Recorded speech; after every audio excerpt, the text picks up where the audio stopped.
Siguro ano na lang, if ever man po na makikita nyo ako or hirap talaga nito.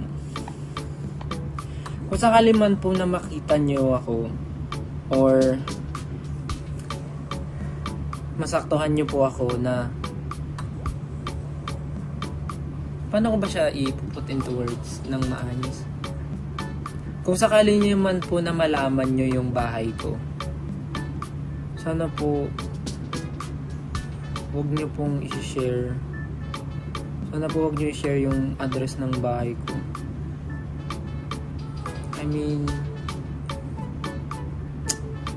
pumapayag naman ako magpa-picture po. Pero pagka nandito lang po ko sa area malapit sa house, tumatanggi po ako magpa-picture. Kasi parang hindi po ako comfortable na, I mean, kahit sabihin naman na hindi upload, parang na ano ko, na paranoid ako na baka, ano mo yun, I mean, alam ko naman na hindi naman naabot sa ganun, especially pag 18, pero ayun lang, yun lang siguro yung mga non-nego ko. Non-nego, I mean, pagka nakita nyo yung bahay ko or alam nyo kung ano yung address ko, yung kulay ng gate ko, sana pag sinabi kong no picture, sana maintindihan nyo kasi, or sana hindi magpapatagong photo kasi nahahalata nang nag-no na ako.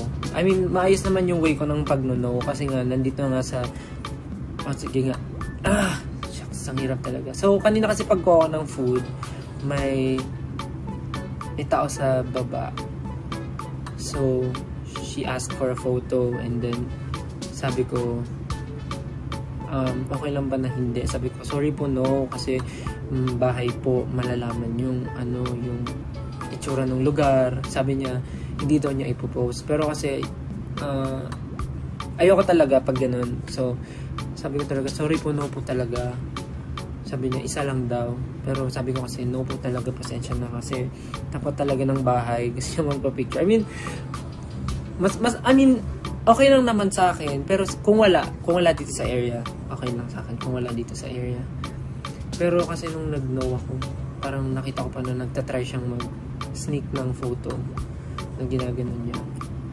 I mean, siguro naman hindi mo, wala ka namang, you mean no harm naman, siguro. Parang for keeps lang talaga, pero ayun na kasi, pag nag-know na, sana know na. So, yun lang. And kung sino ka man po ate na nasa baba kanina, pasensya na po na nag-know ako sa photo, pero ayun po, kung napicturean nyo man po yung gate ng bahay ko, sana po hindi nyo na po siya i-send kung kani-kanino or i-share po sa mga friend nyo kasi ayun po, napaparanoid lang ako kasi yun lang po. Hindi naman ako galit or what, I mean, nasad lang ako na parang maayos naman yung pakikipag-usap ko, pero naiintindihan ko rin naman kasi baka nga napadaan lang siya or sumakto lang din siya, tapos gusto niya talaga ng photo kasi once lang mangyari na mag-meet, pero mali lang talaga yung situation kasi nga ayoko din kasi nga nasa bahay. So ayun, especially po pag kayong mga nag-aabang sa office, I mean, sana po hindi niyo po gawin yun palagi kasi I mean, unang-una dapat po nang papahinga po kayo sa bahay niyo kasi sayang naman po yung oras niyo ng pag-aantay lang sa baba ng office namin. Parang gamitin niyo na lang po sa mas makabuluhang bagay yung oras niyo kaysa mag-antay niyo po kayo sa kung saan-saan, especially pag nakita niyo po kami sa mga sa mga bahay-bahay namin or kung saan. I mean, feeling ko naman hindi stalker si ating nasa baba. I mean, baka nagkataon lang, pero yun nga lang, parang nakita ko kasi na nag-try pa siya mag-sneak ng photo, ginanon niya yung phone niya. Sabi ko, ate, please po, no. Tapos ayun, nagsabi naman siya, okay po. Tapos nagbabay naman ako maayos, nagbabay din siya, sabi, ingat po. So, ayun lang, if everyone na napicturean po, sana, huwag na lang po namin i-share. Kahit nasabihin natin friends yan or family, go lang sa family ko. Pero wag na po, please. Ate, kung sino man po kayo, hindi po ako galit, promise. And wag nyo siyang aawayin dahil lang doon. Wag nyo siyang aawayin, okay? Baka ano lang rin siya, na-excite lang siya, okay? Actually, sa mga ano rin, sa mga, na-appreciate ko yung mga rider na, for example, pag nagpapadeliver ng food, tapos, for example, nakilala nila, parang, sabihin nila, uy, Stel, ganyan, pwede mong pa-picture. Minsan, pag nag-no ako, parang, nafe-feel bad ako. Pero, kasi, yung hirap kasi, may mga napagbigyan naman ako, for example, yung mga, talaga, yung mga,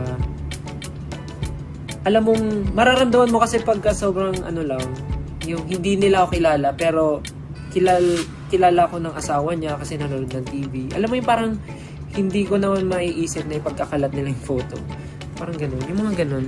Lalo na pagka mga mga medyo may edad na, parang yung mga pinagbibigyan ko. So, yun lang naman. Ayoko naman na maging super negative tong nung energy ng usapan natin. But, I just want to, kasi nga medyo bakit pa lang ako ng hagdan, iniisip ko na siya, hindi na ako mapakali. Kasi nga, nakita ko nga na nag-photo siya nung gate ng bahay namin.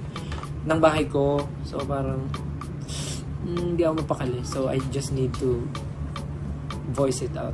Para if ever man mapanood niya to, ganun. Alam ko naman po na wala kang hinihing na harm, pero yun po, sana po. Kung napicturean niyo po, inyo na lang po yan. Kasi po may may number ng address sa sa gate. So, pag sinare niyo po yan, baka maging po ito, baka maging tambayan na ng ng 18 itong gate ng bahay ko. Na wag naman po sana. Yan lang naman. Reaction ko about Lollapalooza and Summer Sonic.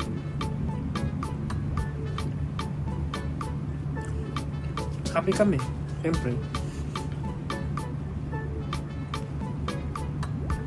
Pero yung Lollapalooza nung in-announce siya, I mean yung day na in-announce siya, alam ko nasa kami, convenience store. Kasi late na kami natapos sa ginagawa namin. Kaya sarado na yung mga restaurant. And parang yun na lang yung makakainan ko, mabibilhan ko ng food yung convenience store. Tapos habang namimili ako ng kakainin, biglang nag-post ng Lollapalooza.